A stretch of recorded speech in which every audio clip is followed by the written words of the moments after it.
know that they fly, know that they ride or die. I keep waves by my side, CJ act, now I gotta roll with ice. These brothers my guys, know that they fly, know that they ride or die. I keep waves by my side, CJ act, now I gotta roll with ice. Ride or die, ride or die, ride or die, ride or die, ride or die, ride or die, ride or die, ride or die. These brothers my guys, know that they fly, know that they ride or die. I keep waves by my side, CJ act, now I gotta ride or die.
I was at Agenda 2000, and one of the people who was there was Craig Mundy, who is some kind of high mucky muck at Microsoft.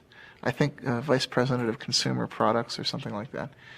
And I hadn't actually met him. I bumped into him at an elevator, and I looked at his badge and said, I see you work for Microsoft. And he looked back at me and said, oh yeah, and what do you do?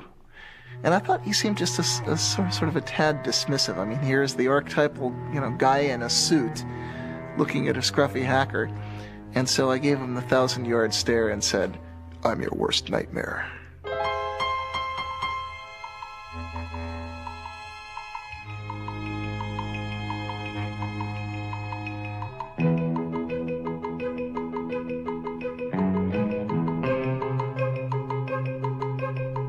For most of its short but colorful history, the computer industry has been dominated by the Windows operating system. But that could soon change, as Windows faces a strong challenge from Linux.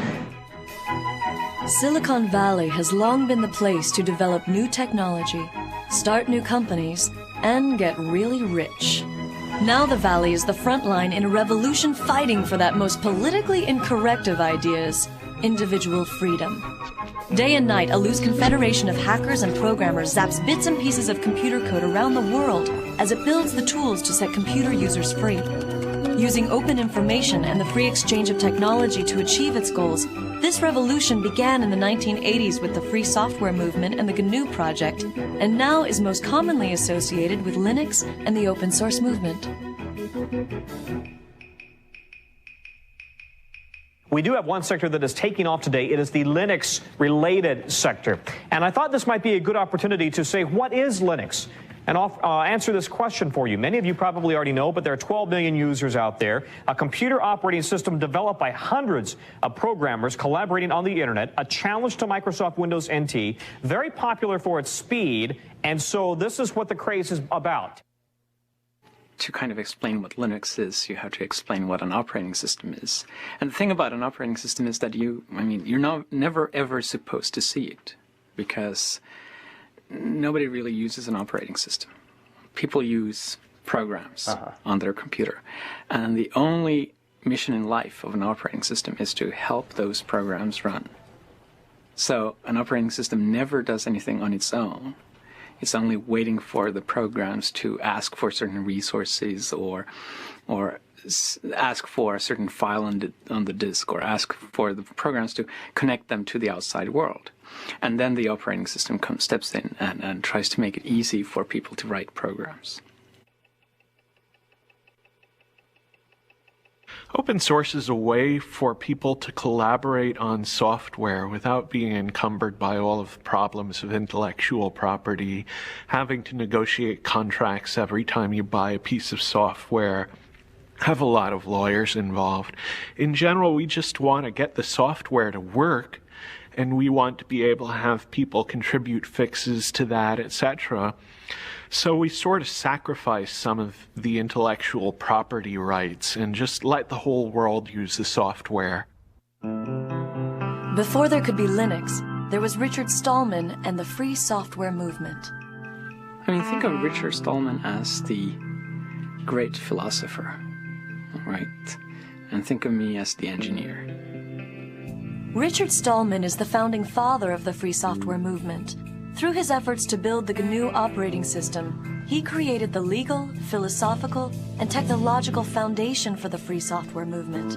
Without these contributions, it's unlikely that Linux and open source would have evolved into their current forms today. I joined the MIT Artificial Intelligence Lab in 1971. I joined a thriving community of hackers, people who loved programming, loved exploring what they could do with computers, and they had developed a complete operating system entirely written there. And I became one of the team that continued to improve the operating system, adding new capabilities. That was my job, and I loved it. We all loved it. That's why we were doing it. And we called our system the incompatible time-sharing system, which is an example of the playful spirit which defines a hacker. Hackers are people who enjoy playful cleverness. Well, it first started going wrong as the outside world started pressuring us to have passwords. We didn't have any passwords on our computer.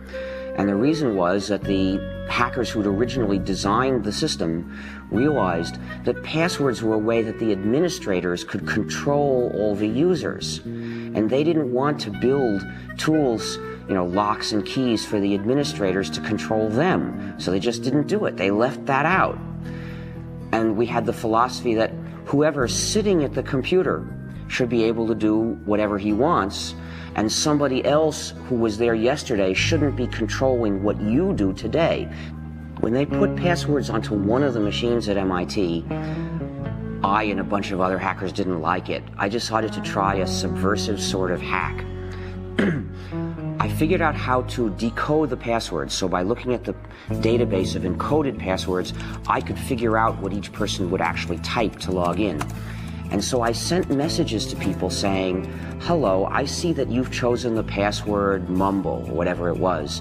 How about if you do as I do? Just type enter for your password. It's much shorter, much easier to type.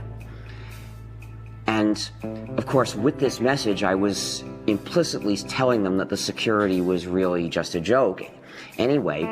But in addition, I was letting them in on this hack. And eventually, a fifth of all the users on that computer joined me in using just enter as their passwords. Where did the ideas that led to what is now called open source, how did that begin? Who began that? Well, it actually began with the start of computers, because at that time, software was just passed around between people.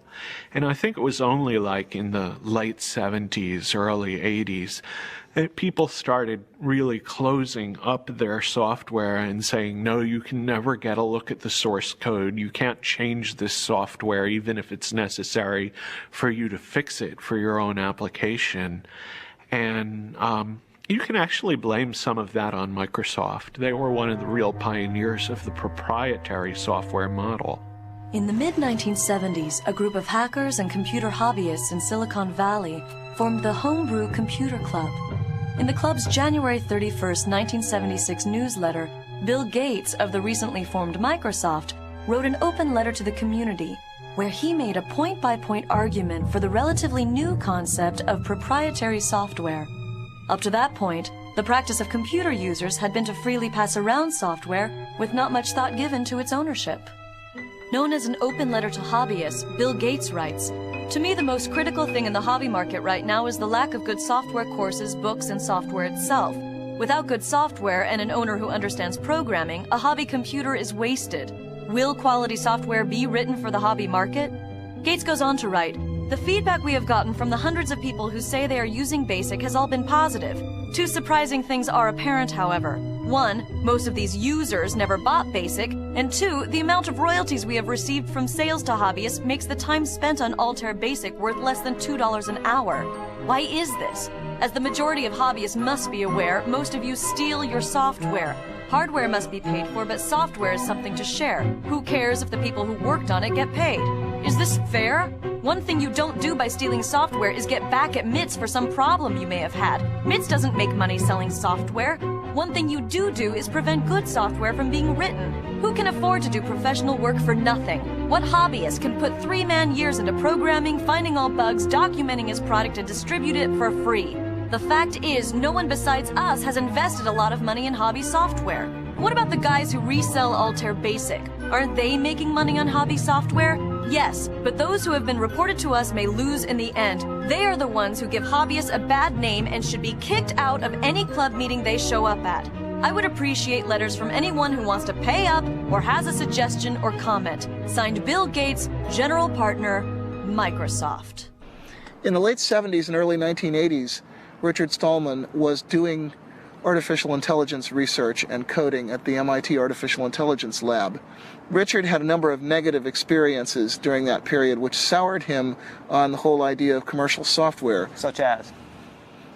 Some code that he wanted to work on and wanted to fix was locked up, and he couldn't get the company that owned the code to let him fix it, even though it would have been to their advantage to do so. And that put me into a moral dilemma, you see, because to get one of the modern computers of the day, which was the early 80s, you would have to get a proprietary operating system. The developers of those systems didn't share with other people. Instead, they tried to control the users, dominate the users, restrict them, saying, if to get this system, you have to sign a promise you won't share with anybody else. And to me, that was essentially a promise to be a bad person, to betray the rest of the world, cut myself off from society, from the cooperating community.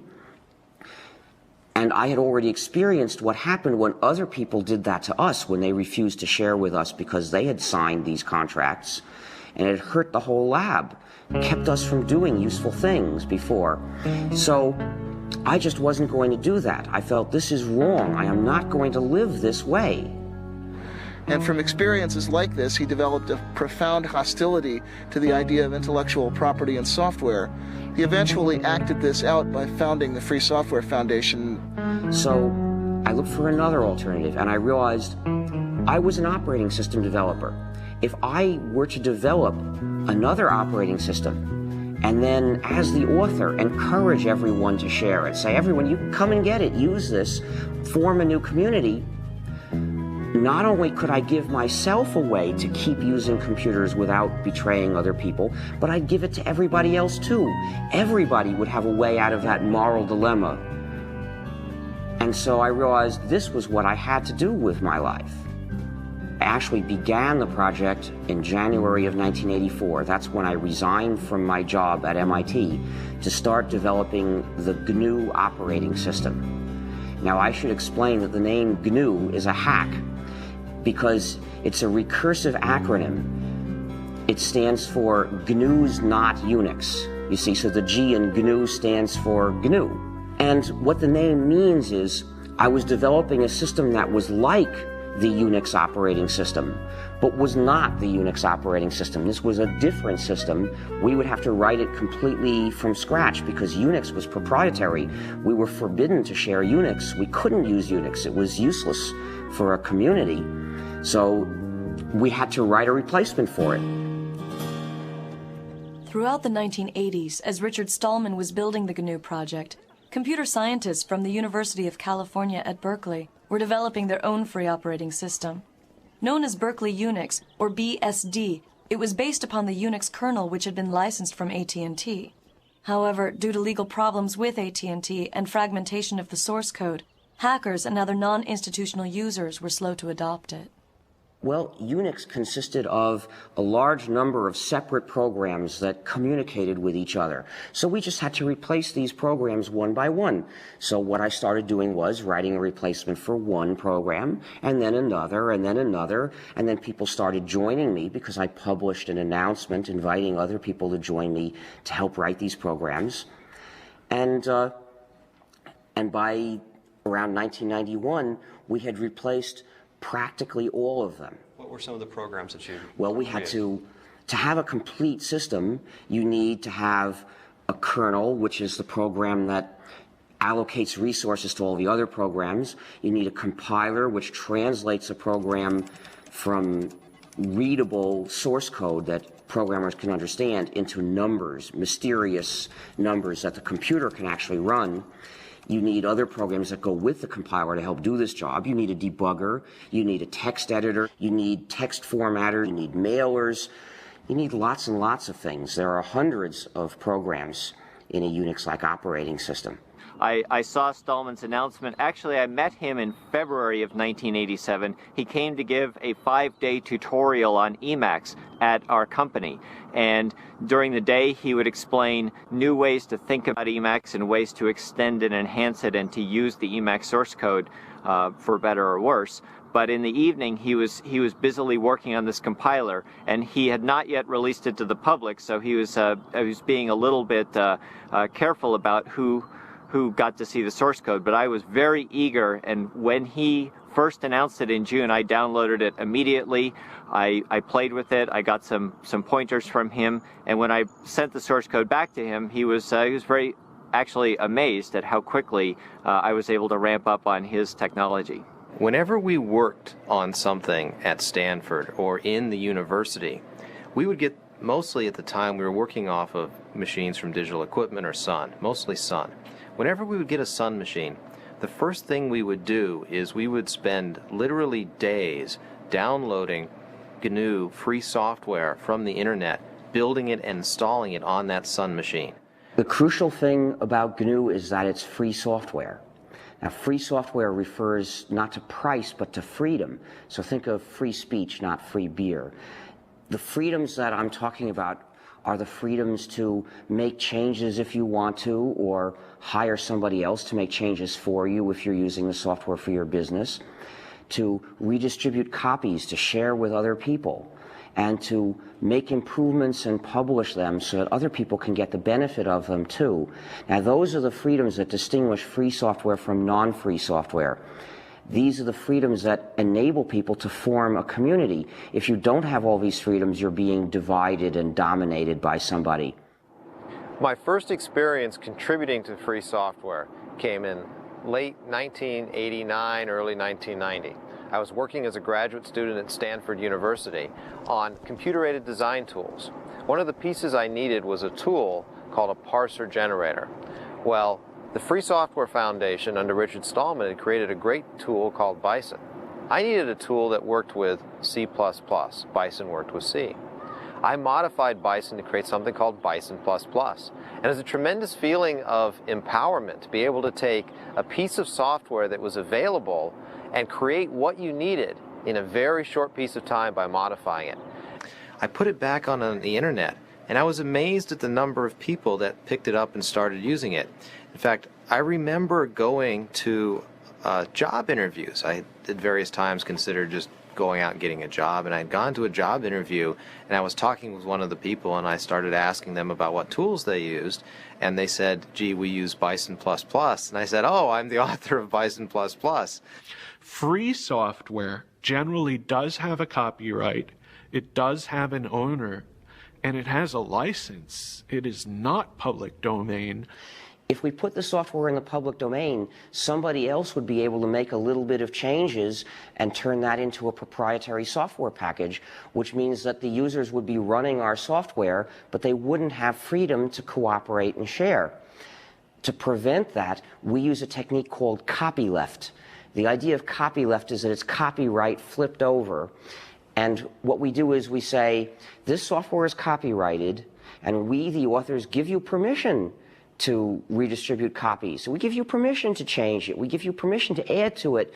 But when you redistribute it, it has to be under these terms, no more and no less, so that whoever gets it from you also gets the freedom to cooperate with other people if he wants to. And then in this way, everywhere the software goes, the freedom goes too, and it becomes an inalienable right to cooperate with other people and form a community. And so what is that, the license? What is that? Well, copyleft being a general idea, in order to use it, you have to have a specific example.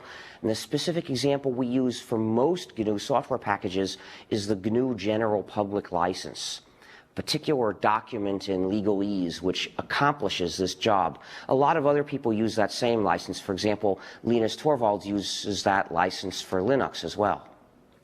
Well, the license I use is the GNU General Public License. That's the one that Richard Stallman wrote, and I think it's a really astounding contribution. It's one of the few software licenses that was written from the standpoint of the community rather than from the standpoint of protecting a company or, as is the case with the MIT and the BSD license, performing the goals of a government grant program.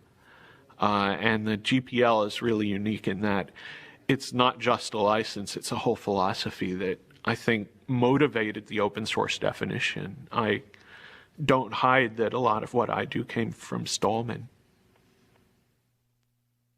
A crucial step in the growth of GNU, Linux, and the free software movement was the creation of businesses based upon the software and philosophy. Ground zero for the beginning of the business phase was the Electronics Research Lab at Stanford University. Known as ERL, the lab was the place where the first GNU and Linux businesses found their inspiration. So right here is where ERL was. That would have been the entrance over there next to the Electrical Engineering McCullough building. So you walk in, you come in, you walk down the hallway down here. My office would have been about here, and then right across the hall from that was Michael Tiemann's office. Michael Tiemann took and started a company, Cygnus Software, but the idea was to sell consulting and services around the GNU free software. And, well, Michael's done very well with Cygnus. Well, I spent a lot of time working out how we were going to make money, and in the original GNU Manifesto, which is the last chapter of the GNU Emacs manual, Stallman proposed a number of different possible ways to make money. From the beginning of the free software movement, I've had the idea that there's room in it for business to be done. One of the advantages of free software is that there's a free market for any kind of service or support. So if you are using software in your business and you want good support, you have a choice of people to go to for it. You have a choice of businesses that are in the business of providing you with support. So they're going to have to, in general, give you good support, or you'll go to somebody else. With proprietary software, support is a monopoly. There's one company, typically, that has the source code, and only they can give you support. So typically, you're at the mercy of a monopoly. That's the case, for example, with Microsoft. So no wonder the support is so bad. The benefits of free software were tremendous, but the cost of supporting it internally made managers very, very nervous. And so the fundamental idea I had was, if we could build a model that could deliver 2 to 4 times of support and hand-holding capability that an internal engineer could provide, and we could do it at 1/2 to 1/4 of the cost, that would meet the test of whether or not people would actually buy. And by about the fall of that year, we had all of the things worked out about who we needed on the technical team, what the terms of the sale would be, what the key price points were, and we actually received our incorporation in November of 1989. One of the most difficult things in starting our company was actually finding a name for it. I explained this to one of my friends. We were having difficulty, and he returned an email message that basically just had a bunch of words with the name GNU in it. And Cygnus was the one that looked least obnoxious and least obscene. I can say very clearly that Cygnus was the first business that specialized in free software. Cygnus supported free software, filled a very essential niche because we had this great software. You could get it for nothing, but you couldn't get support, and they made their money by charging for support. The GNU project started by building a toolkit of basic development tools such as a C compiler, a debugger, a text editor, and other necessary apparatus. And their intention was eventually to develop a kernel to sit underneath those and be the center of the operating system. By about 1990, they had successfully developed that toolkit, and it was in wide use on a great many variants of Unix, but there was still no free kernel. The kernel happened to be one of the last things we started to do, and we had started it not long before. And that's when Linus Torvalds came along. Linus or Linus? What's your preferred pronunciation? When I speak Swedish, it's Linus. When I speak Finnish, it's Linus. When I speak English, it's Linus. And I really don't care how people pronounce my name. But Linux is always Linux. He developed a kernel and got it working faster than we got ours working, and got it to work very nicely and solidly. His kernel is called Linux. The initial goal was my very personal goal, to be able to run a similar environment on my computer that I had grown used to at the university computers. And I could not find anything that suited me for that, right? So having been doing computers for all my life, basically, at that point I just decided that I'll do my own. Most of the inspiration early on came from Sun OS, which was what I was using at the university at the time. Which university? University of Helsinki in Finland. From 1991 to about 1993 was really, I guess, the infancy period of Linux. That was when it was still only alpha or beta quality. It was relatively unstable, although even then it was a good deal more stable than a lot of what are now called production operating systems. Linus used the traditional tried and true method of writing one program that does the job, and he got it to work quickly, in fact, faster than I would have thought was possible. The term for it is monolithic, which means that basically the OS itself is one entity, indivisible. While in a microkernel, the operating system kernel is actually just a collection of servers that do different things, and then they have a common protocol for doing communication between themselves.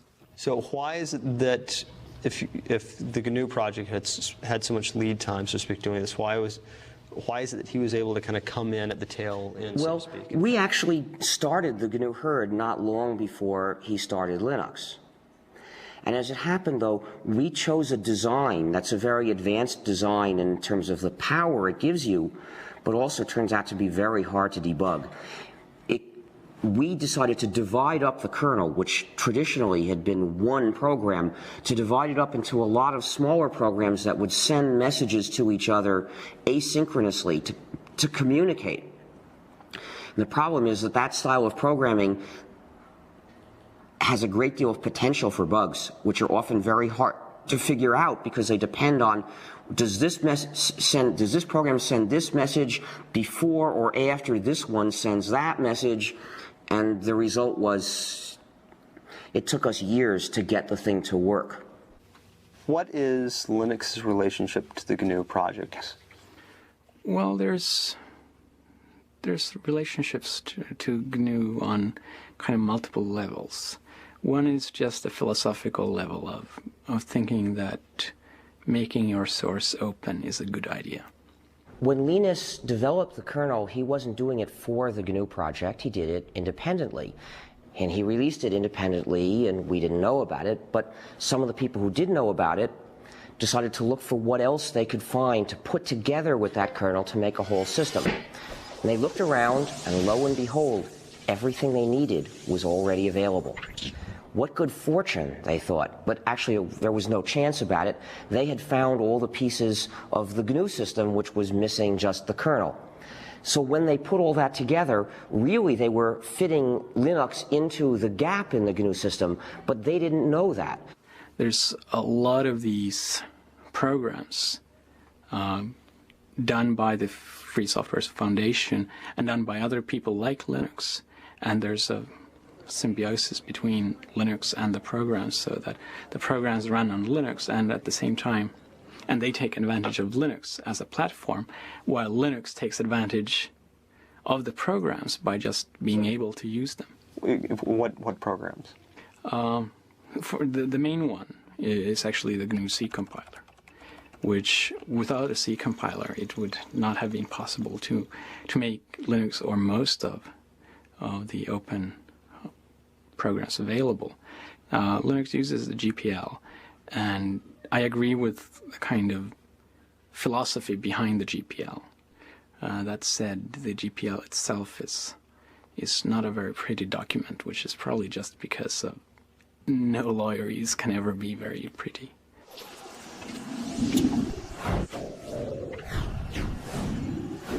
Well, I'd been playing around with Linux for actually late 92, early 93 for about a year before I decided it was to the point where it actually had everything that I needed to really replace the Sun workstation.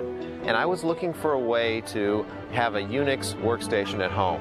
At the time, we used Sun SPARC stations in the office at Stanford. Those machines cost us about $7,000. Now, I desperately wanted a Unix machine at home. There's always this thought you get as a graduate student, gee, if I could work at home, then I would be so much more productive. I would graduate sooner because I would finish my thesis sooner. Well, is it true? Well, you can judge, you know. Most people end up spending a lot of their time becoming more productive so that if they ever actually worked on their thesis, they'd finish it in a day. It takes a while sometimes. So I decided I wanted a Unix machine at home. And I went out there and was able to use Linux together with a PC. For about $2,000, I put together a system that was 1.5 to 2 times faster than that $7,000 Sun SPARC station.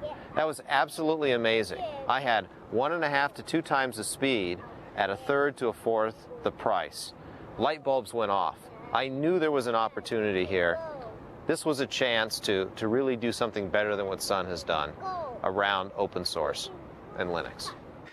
I called it Linux originally as a working name, and that was just because Linus, and the X has to be there. It's Unix. I mean, it's like a law.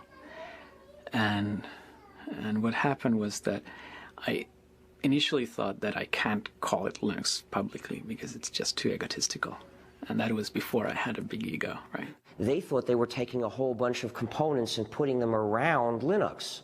So they ended up calling the whole thing a Linux system, and somehow that term caught on. And the result is there are now 10 million people using this variant of the GNU system, the GNU/Linux operating system, and most of them don't know it. Some people advocate that it be described as GNU/Linux. I mean, what's your thought on that? Is that justified, or? Well, I think it's justified, but it's justified if you actually make a GNU distribution of Linux. The same way that I think that Red Hat Linux is fine, or SUSE Linux, or Debian Linux. Because if you actually make your own distribution of Linux, you get to name the thing. But calling Linux in general GNU Linux, I think, is just ridiculous. I got involved in Fall 93 because I was sent a copy of the first CD-ROM commercial Linux distribution, which was called Yggdrasil. It was produced by Adam Richter. And I got a copy because I had been myself writing free software for a long time, since the early 80s. I was actually one of the early GNU contributors myself. And I was absolutely astonished. I was completely astonished because I'd been a software engineer for nearly 15 years at that point. And according to all the rules I knew about controlling complexity, keeping your project groups small, having closely managed objectives, Linux should have been a disaster, and it wasn't. Instead, it was something wonderful, and I was determined to figure out how they were getting away with that. In order for Linux to grow beyond the world of the computer programmer, it needed a use, an application that made it a must-have technology. That threshold was crossed with the development of a program that made complex websites possible. That program is the Apache web server. The killer app of Linux was undoubtedly the Apache web server. If you look at the history of Linux, the adoption curve of Linux and the adoption curve of the Internet exactly track each other. 1993, which was when the Apache web server project really got started, was also the beginnings of the popular ISP explosion, when the Internet first became a mass market commodity and the idea of web-based electronic commerce and mass communication became real.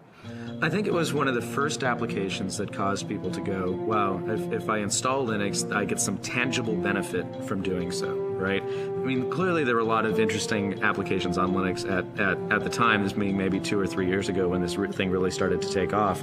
But there wasn't a driving, you could almost say business case for someone to use Linux versus using NT until, I think, Apache. And a lot of the things that plugged into Apache and enhanced Apache. I mean, when you went to go out and build a server farm, it was much more cost effective, real dollar terms, to build it on Linux and Apache than it was to build it on IIS and NT, even if it meant that you had to spend a little bit of money to train your staff to learn how to use that or to find people who were knowledgeable. But the good news was that that knowledge wasn't very expensive because there are all these college students out there who had been using Linux for a long time and were very familiar with it.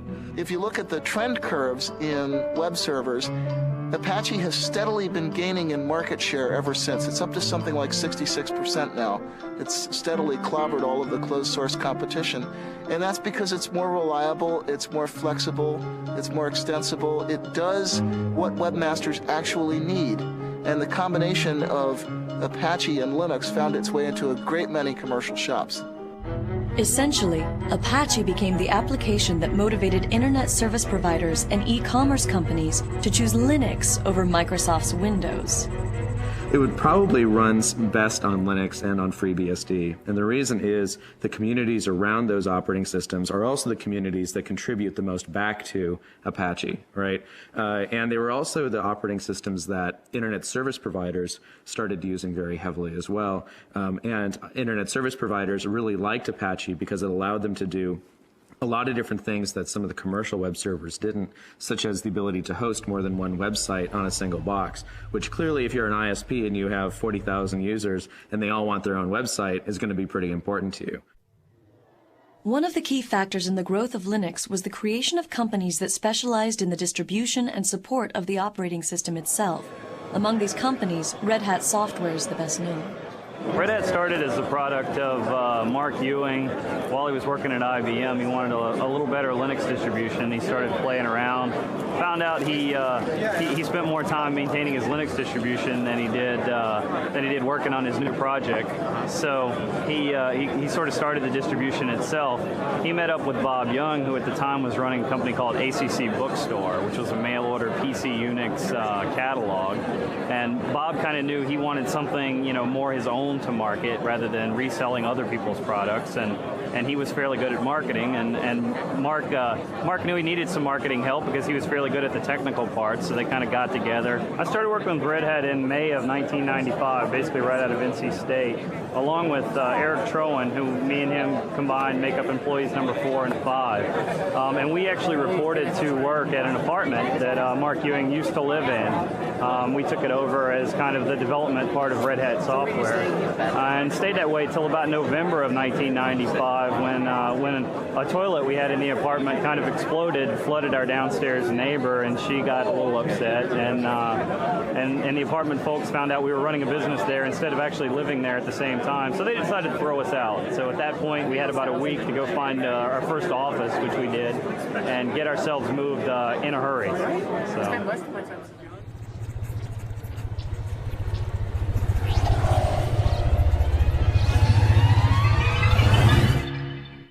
We started going in, again, 95 or so to the venture capital firms, saying, there's something happening here. There's a great business opportunity to build the next Sun for open source. Well, the venture capitalists looked at this and said, gee, you're selling systems, the software is free, this is kind of scary. We're not sure that we want to put money in. And by the way, we funded other systems companies, and it hasn't really panned out. We're scared. I came to the U.S. about 3 years ago, and the reason really was that I'd been spending like 6 or 7 years at Helsinki University and decided that it was time to see the real world and not just university life. Especially this area had a lot of the most interesting work being done. So I just decided that let's try to move halfway across the world and give this a try, and it's turned out pretty well. Do you see this as temporary or long-term? Well, we saw it as temporary at first, and I think it's certainly looking like it's turning long-term. Our youngest daughter is both a U.S. and a Finnish citizen because she was born here, and the older one is speaking both Swedish and English, so.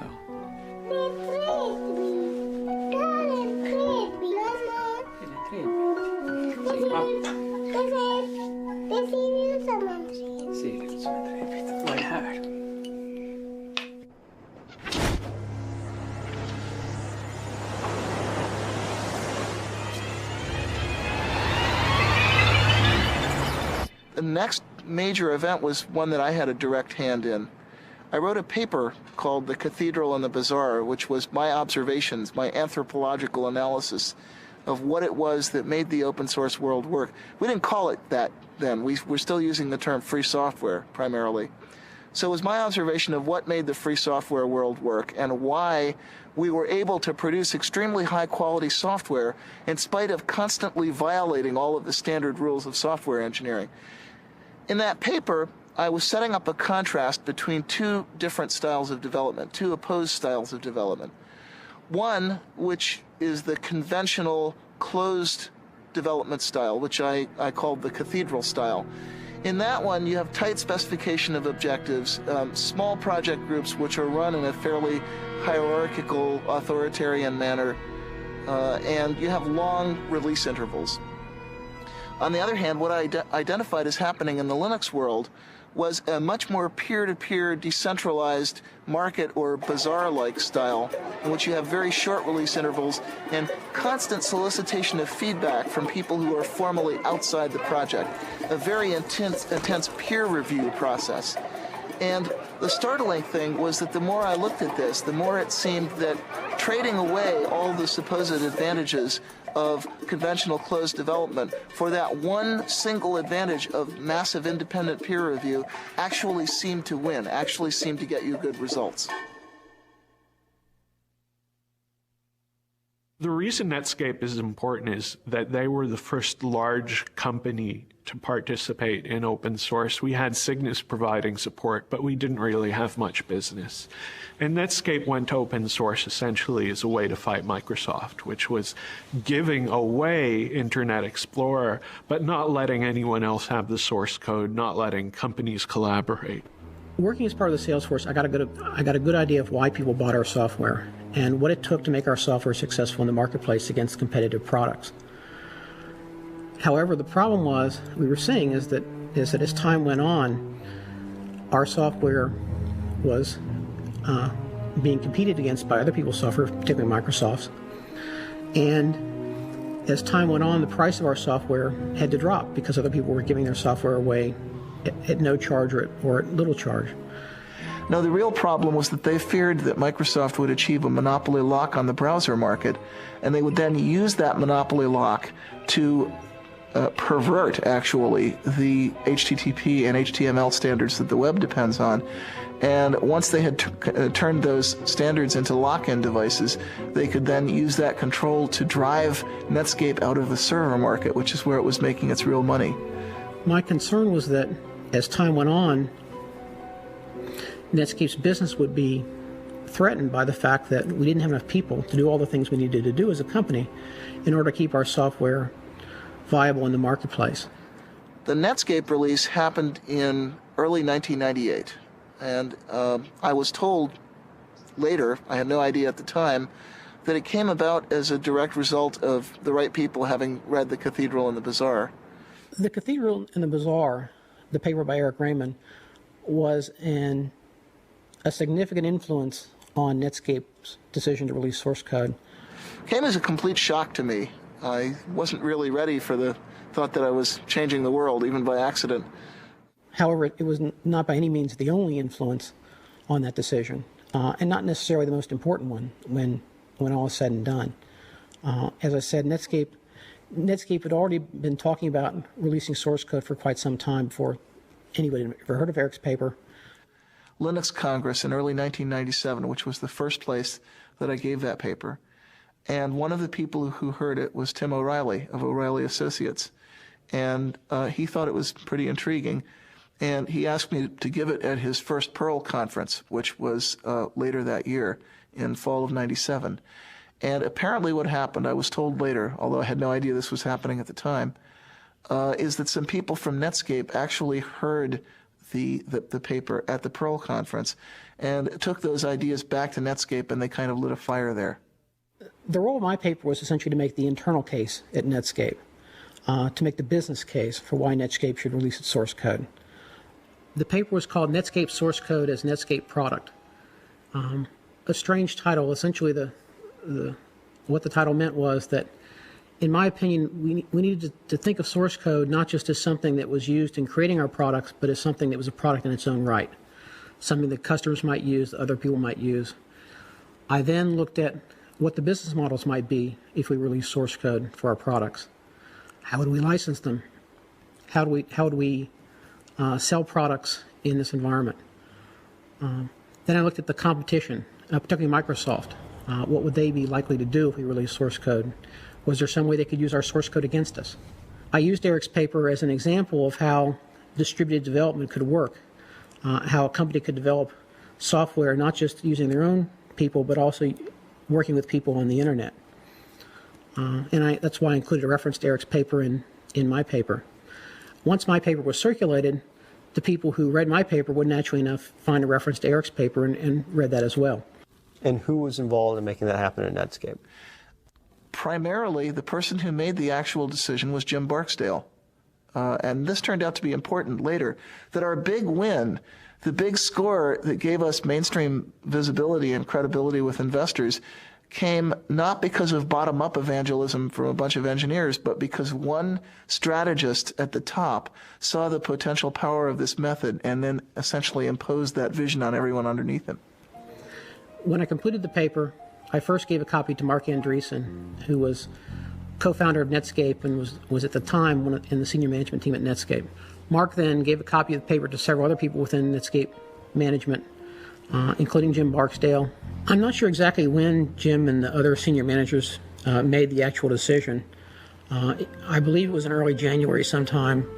Netscape actually announced that it was going to release the source code on January 22nd, at the same time that they released that they were going to give Communicator away for free. When Netscape decided to release the source code, people sort of got a wake-up notice that said, hey, maybe there is something to this idea of releasing source code and doing development with people outside your company. So Netscape's decision brought a lot of public attention to the idea of free software, what became known as open source, and brought a lot of attention to the Linux operating system, which was one of the most prominent examples of open source software at that time.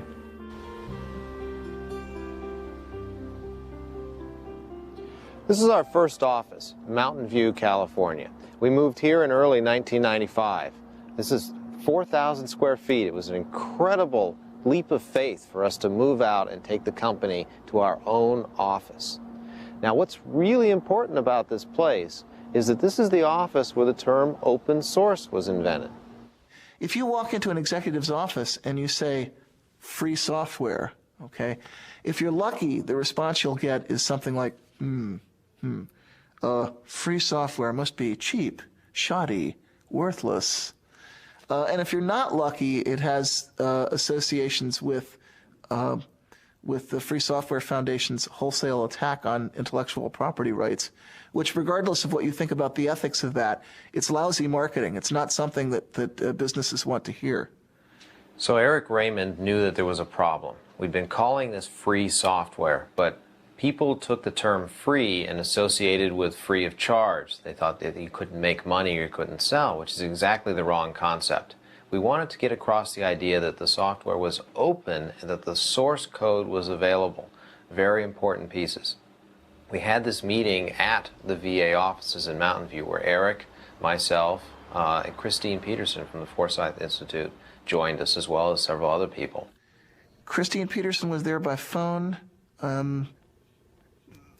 John Mad Dog Hall was also there by phone. A guy named Todd Anderson, who later worked for SUSE for a while, was there. Sam Achman, who now runs Penguin Computing, was there. He was an employee of VA at the time. Well, we came up with the concept of open source. We called Linus, in fact, and asked Linus if he liked it. He was interested. He liked it. Eventually, we came up with something that replaced free software. So that was the beginning of open source. How did you choose the words open source? Do you remember? You know, I think Christine Peterson was the person who really came up with the idea. We wanted, again, the idea that the source code was out there and it was open. There weren't many choices. Well, since the first three recipients have spoken for the open source movement, I think I should speak about the free software movement. The open source movement focuses on practical advantages that you can get by having a community of users who can cooperate on interchanging and improving software. I agree completely with the points they make about that.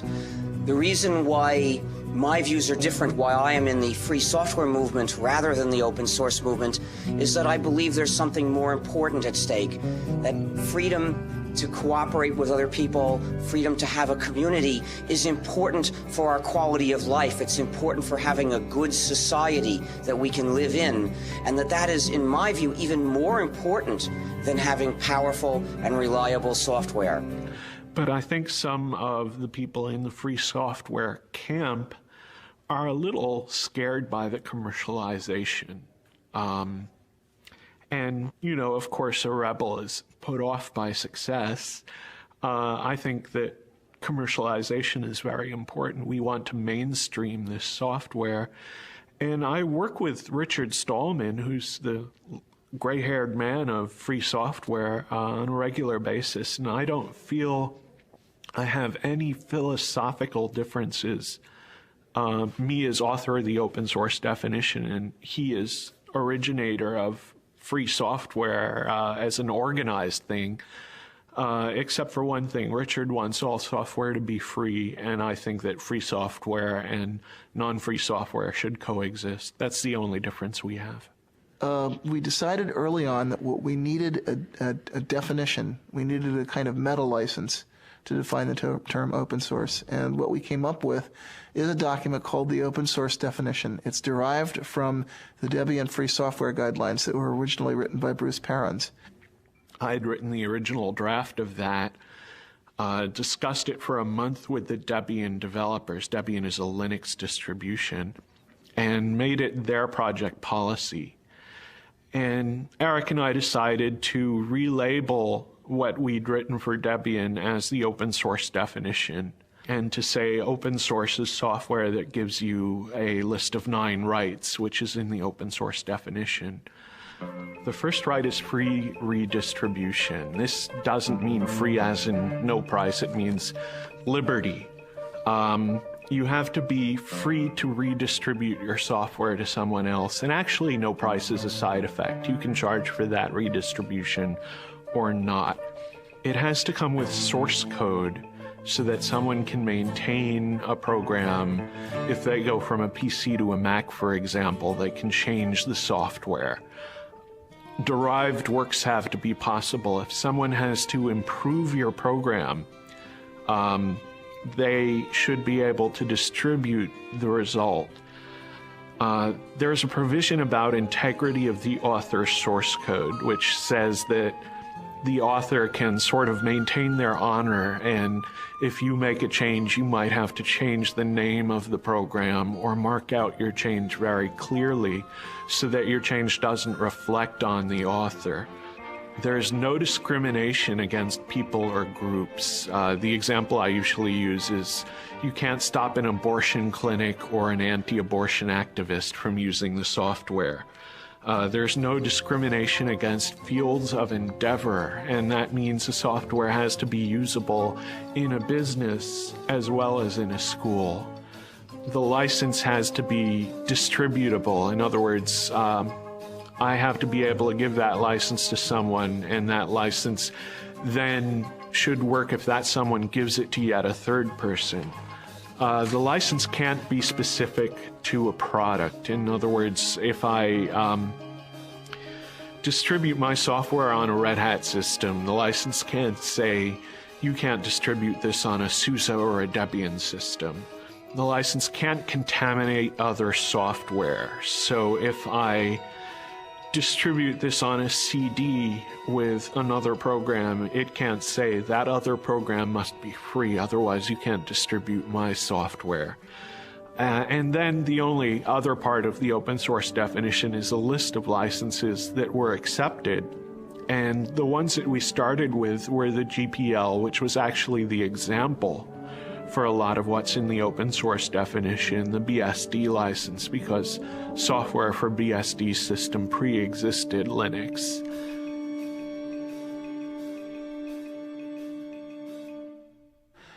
I think the next moment that I thought was really pivotal was when the database vendors flipped over, which happened about 3 months sooner than I expected it to. It actually happened in late July, early August, that we got commitments to do Tier 1 ports from Oracle and Sybase and the other key database vendors. And why was that critical?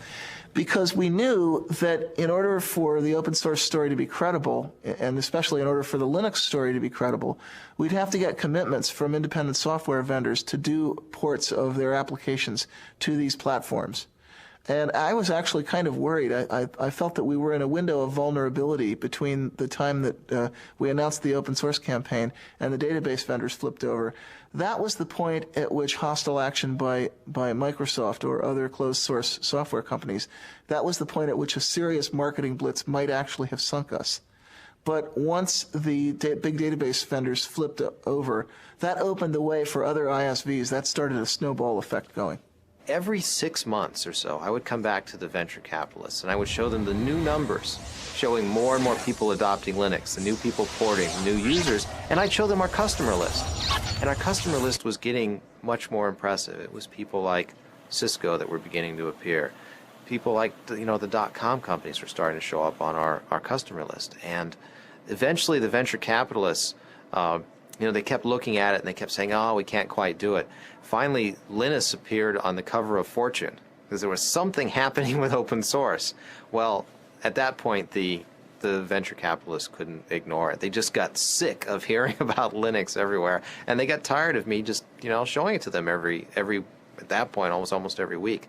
So they decided it was time to invest, that there was something happening. Well, I announced open source to the world on the internet. I did a lot of the early administrative work of starting the open source initiative. And I think 6 months later, I was reading the words open source in the news all the time and was totally astounded. And a year later, I believe Microsoft was talking about releasing some source code. And someone in the press asked Steve Ballmer if they were going to open source their code. And Steve Ballmer said, well, open source means more than just releasing the source code. And I realized that he had read my document and understood it and was now telling the press about this. Now, if you're like just a guy on the net who's not doing this for a job at all, and you sort of write a manifesto and it spreads out through the world, and a year later the vice president of Microsoft is talking about that, you'd think you were on drugs, wouldn't you? But that's what really happened.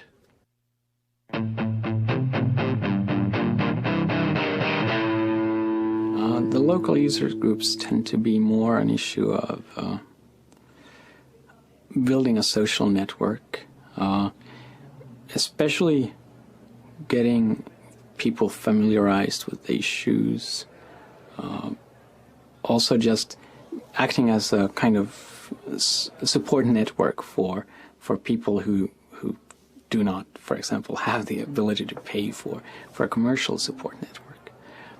So one thing they're doing in this area, for example, is they're making these, I think it's once a month, they're having install fests, which means that people who have problems getting Linux installed on their machine or have some issue, I mean, maybe they've actually installed Linux but want to set up the network in a specific way, can actually bring in their machines to this users group meeting. And there's a lot of people that are willing to help who've maybe seen that problem before.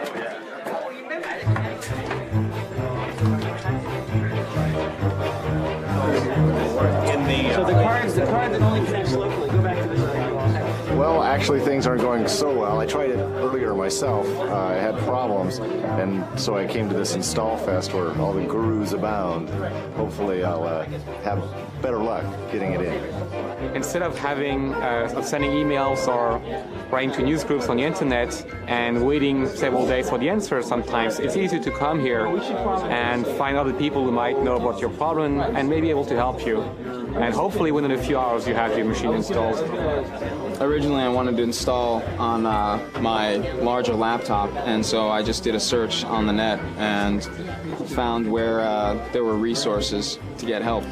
And I'm here today because I'm trying to put Linux on this little guy right here, which is a Toshiba Libretto. And it's not the easiest thing in the world to do because it's a weird piece of hardware. So, are there any chairs around here?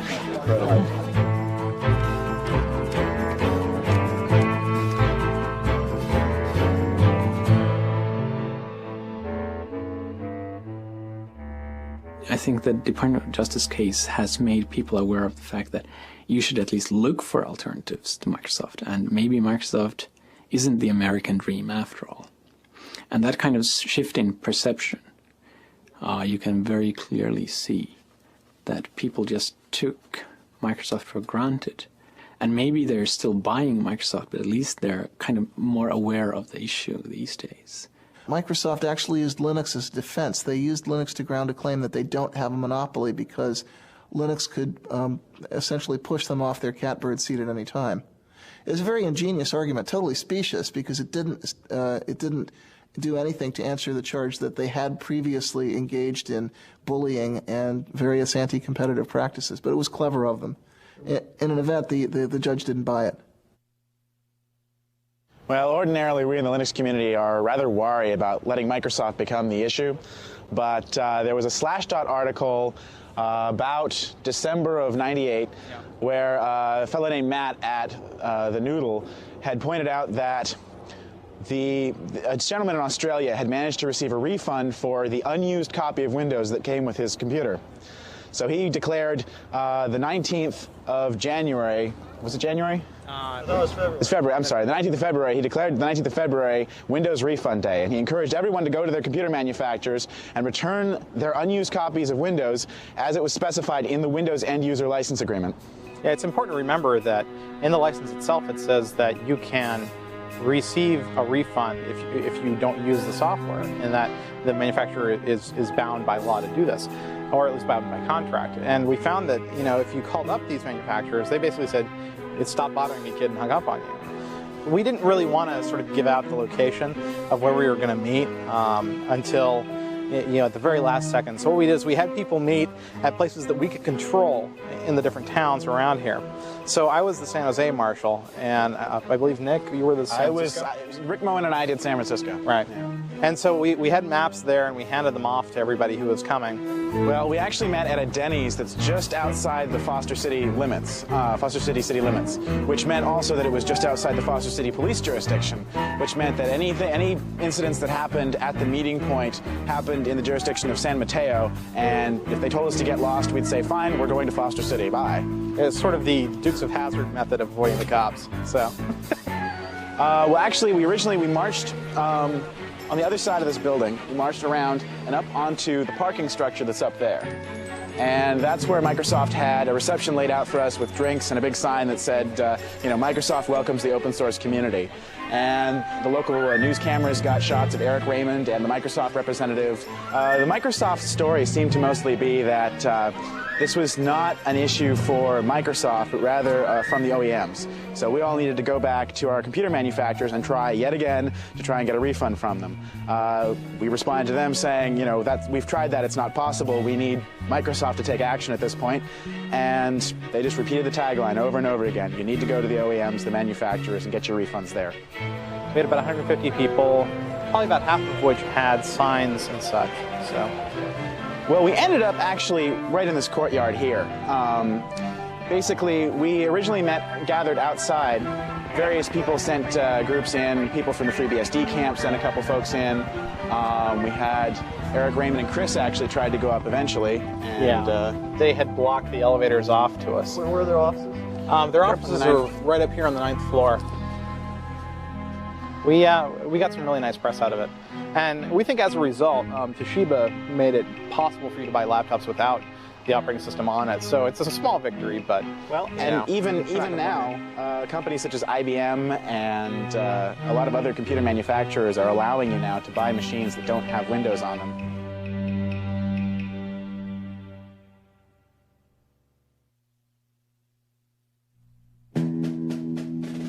You know, when I was a kid and I went to school, the teachers were trying to teach us to share.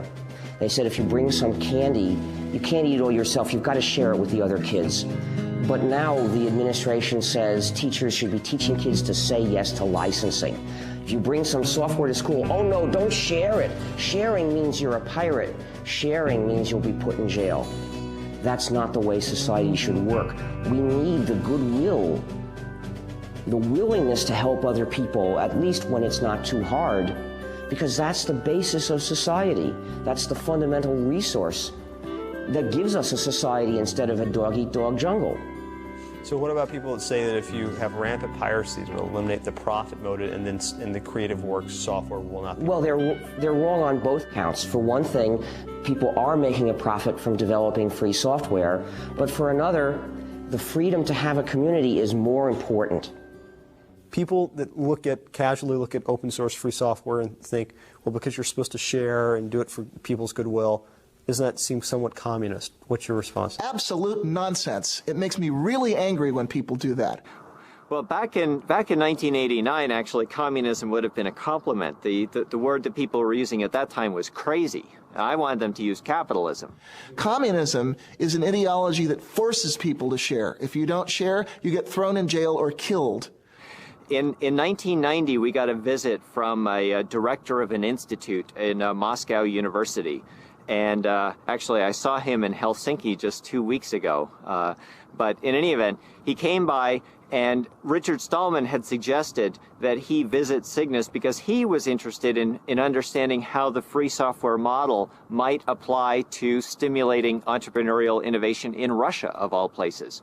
And we had been kind of secretive about our business plan because we weren't really sure that it was going to work, and we didn't want to look too stupid if it failed. But I was very, very open with him, and the more I told him, the more he started shaking his head like this. And I finally said, what's wrong? And he said, this sounds too much like communism to be successful in Russia. You go to a gulag and end up in a mass grave with a bullet in the back of your head. Open source is not communism because it doesn't force people. Karl Marx did not invent helping your neighbor. It's not communist to have a commons. A commons existed long before communism as a philosophy of government. There are many commons in our lives. For example, we drive on the highway, something that is maintained for our common good. Actually, labeling our business model means that it misses the point a little bit. Whether it's communist or whether it's capitalist, the label doesn't matter. The real question is, how much value can you deliver? How scalable is the business? What kind of problems, what kind of rate of innovation can you sustain? And then however you want to label that is really up to you.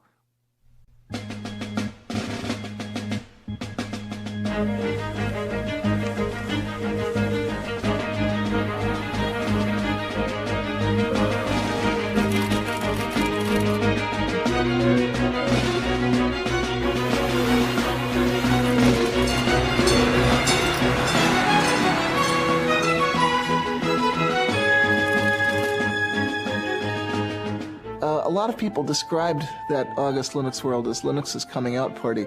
Linus Torvalds was very funny about that. He said, what, was Linux gay? But some people said, yeah, that was our debutante ball. That was when the Linux guys, the hardcore hackers, really got it together with the suits.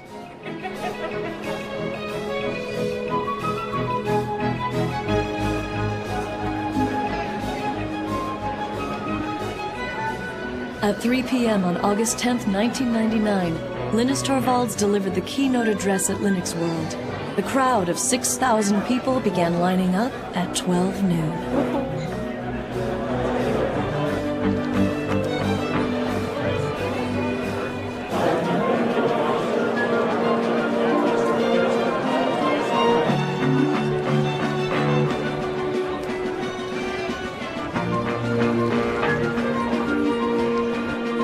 Gentlemen, please welcome Larry Augustine, Linux World Conference Chair and President and CEO of VA Linux Systems.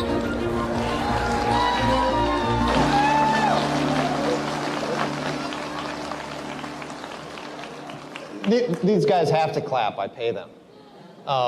Thank you all for being here. It looks like it's been a great show so far. If you'll indulge me for a moment, I'm going to try and avoid the glare of the lights and just I still think there's a lot of people, even though this is the second show, I still think there's a lot of people who don't quite get what it is that's so exciting about Linux. There's this great show going on next door, there's huge exhibits and everything, but it's the people out here that are the real contributors, not those companies. The person on next, I know you all know, so I don't have to give anything in the way of introduction. Ladies and gentlemen, I give you Linus Torvalds. Linus.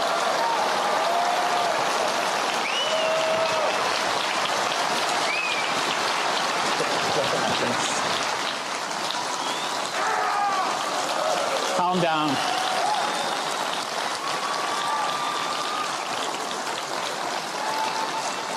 Calm down. Say ooh. Yes. I don't want to just give one of my normal talks because I find them boring. Probably by now most of you find them boring too because you've heard them like 10 times. But after the technical update, we'll actually try whether we can do a questions and answers session with 5,000 people or how many of you there are there. And it may not actually work out because one of the 5,000 people is really loud. The one thing I will do, which I always do in all my talks, is the gratitude thing. I want to kind of acknowledge the fact that I've obviously not been alone in doing Linux.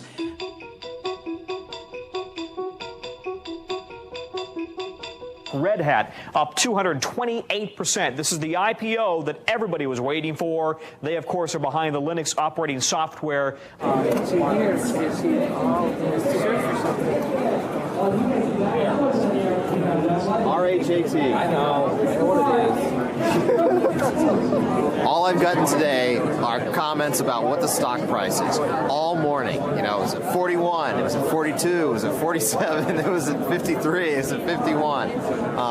Every machine, as far as I can tell, on the show floor is pointed to their E-Trade accounts, to their broker accounts. They know the Red Hat price. I can't believe it. I just heard 53. Oh boy! Hang on, I didn't buy any. You didn't buy? No, I didn't buy. I should have bought, but no, that's great. If it's that. You guys don't know? Well, you know, Red Hat being successful just means that it legitimizes Linux, so it's much easier for us to go out.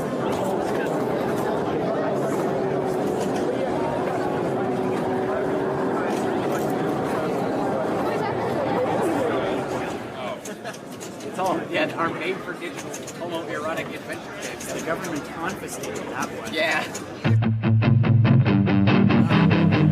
It's kind of been a little bit divided. You've got a lot of people that are pretty hardcore, and they're kind of offended by that, because they work really hard and they're not really getting maybe their fair share out of that. Some people do get ticked, and the thing that you see that on a lot of mailing lists or on Slashdot. You read, this guy is really mad because he didn't get a chance to didn't get a chance to get stock from Red Hat. He didn't get a chance to get a job from this other company. But the kind of the shocking secret there is that most of the really hardcore guys, they don't care so much. The guys that are kind of really down in the trenches, they're writing this code because they need this code. If we could invite Richard Stallman, who's the founder of the Free Software Association, and Tim Ney, who's the managing director. There we go. Here it is. Now, Richard, I saw you playing your recorder in Paris at that Linux conference, but I didn't have an audio track. So would you get them to add audio to their video downstream next time? I don't have any control over that. Unfortunately, those things can only be done with non-free software. Okay. All right. We'll give you the award. And before you say a word, we'll have Tim and yourself hold up a little representation of the contribution towards the Free Software Association. So, very ironic things have happened, but nothing to match this. Giving the Linus Torvalds Award to the Free Software Foundation is sort of like giving the Han Solo Award to the Rebel Fleet. You see, some of you may not realize how far that analogy goes. But actually, let me tell you how we got here. See, what happened is, 15 years ago, if you wanted to use a computer, the only way you could do it was with proprietary software that divides and subjugates the users. And most people a lot of people didn't like it, but they saw no alternative. But some of us were determined to make an alternative, and we said we're going to develop a free operating system, a free software operating system that will give users the chance to have freedom while they use their computers. Now, a lot of people said, well, it's a nice idea, but it's so hard, we'll never get it done, so I don't want to participate. I don't believe you can ever get it done. But luckily, not everybody said that. And clearly, we knew we would eventually get the kernel done. But as it happens, somebody else did a better kernel before we did. Now, in the old days, we had an overall strategy for calling people's attention to the importance of freedom, to the freedom that they can have or not have when they use a computer. Well, what can we do about it? As far as I can tell, the only workable way of trying to change this and make that strategy work again is to spread the word that the operating system you're using is actually the GNU system, somewhat modified, of course. And when people know this, they'll take a look at the reasons we developed this system, they'll think about these issues, and some of them will decide they agree. So I ask people, please tell people this is the GNU system. It's the combination of GNU and Linux, so we can call it GNU/Linux.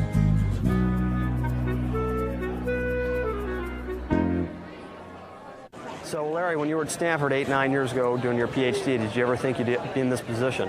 No. All kidding aside. No, I had no idea, honestly. What did you think you'd be when you were finishing up your PhD? You know, that's a good question. I really didn't have a good idea. I mean, here we are on this huge show floor. There are people just going crazy about Linux. We had 6,200 people crammed into a room to see Linux speak last night. Here we are with, you know, all of these huge vendors all over the show. It's just, you have no idea that this is going to happen. I mean, this is just this little operating system that we were happy with, that a few people cared about. You know, I thought I'd have a nice little consulting business, and here I am suddenly with all of this huge show going on. It's just incredible. I mean, a year ago, you could look and say, you know, this is going to be big. And everyone's standing at the show going, you know, the show was big last year. Is it going to be as big this year? Then you remind them, you know, last year was only 6 months ago. Then they go, oh, Linux time.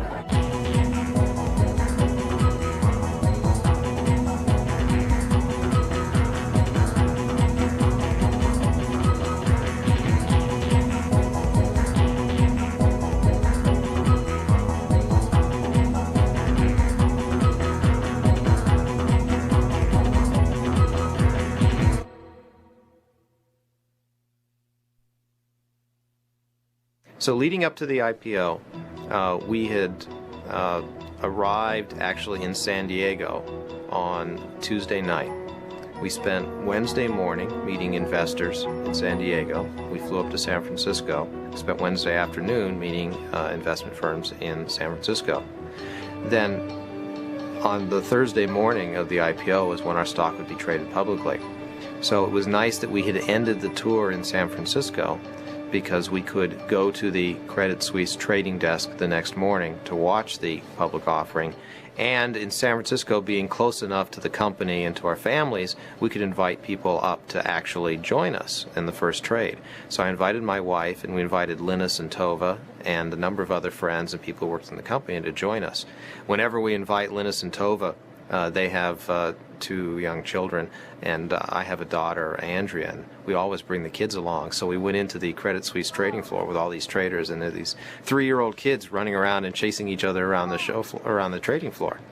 So Linus and I walked in, and we walked up into the trading floor, and everyone was very excited, and we kept asking them, well, how's it going? Are things going okay? And they said, oh, it's we're really excited. We think things are going well. We don't want to say, you know, we don't want to jinx anything. We walked in, there was a big screen TV showing CNBC, and it was amazing to us, but the theme for the day was Linux.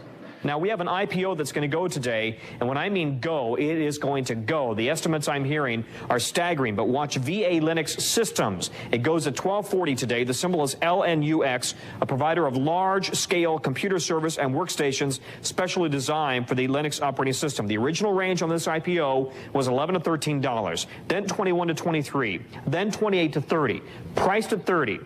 And the estimates I'm hearing, I don't want to repeat because I don't have a confirmation, but if they're true, they will blow your mind when this stock takes off at 1240. I turned to Linus and I said, gee, did you ever think, you know, you'd walk in here someday and Linux would be the theme on CNBC? And you know, Linus in his joking way said, oh, absolutely. So we walk in and they show us the buy and sell orders coming in, and it's incredible. We're seeing numbers like $320, $340 a share. And I'm just in complete shock. You know, this is over 10 times where we priced the offering, and it was incredible. And I remember Linus just kind of sort of patting me on the back and saying, just, you know, relax. And it was pretty exciting to see that. It was just amazing. We were stunned. We were lucky that we were able to get back to the offices. We'd been in San Francisco, so we could come back to VA's offices to see everyone in the office for the IPO. We got back, we had, everyone was obviously very excited. The IPO had done just tremendously well. We had a little party that we put together. It was interesting, while we were celebrating, though, there were plenty of people that were still trying to work. I recall cries of, be quiet, we're on the phone, we're working, as we went into the offices. One of the things I did was I gave the roadshow presentation for the employees back at the office so they could have an idea of what we'd been telling investors and understand exactly what we'd put together for them. But again, the story of the day is VA Linux now up 766% to $235 to $265. Sue, the best performing IPO ever. Here it goes. Sycamore Networks was priced at $38, surged to $270. This has just beat it. And by the way, so how do you feel about potentially billions of dollars of wealth being created from your creation, but you're not necessarily directly cashing out? So if I hadn't made Linux available, I mean, I wouldn't have gotten any money that way either. So I mean, it's a win-win situation.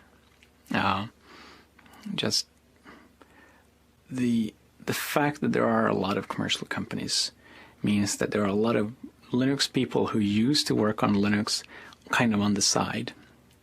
And now they get paid for doing what they wanted to do. And that helps me in the sense that I wanted them to work on Linux anyway.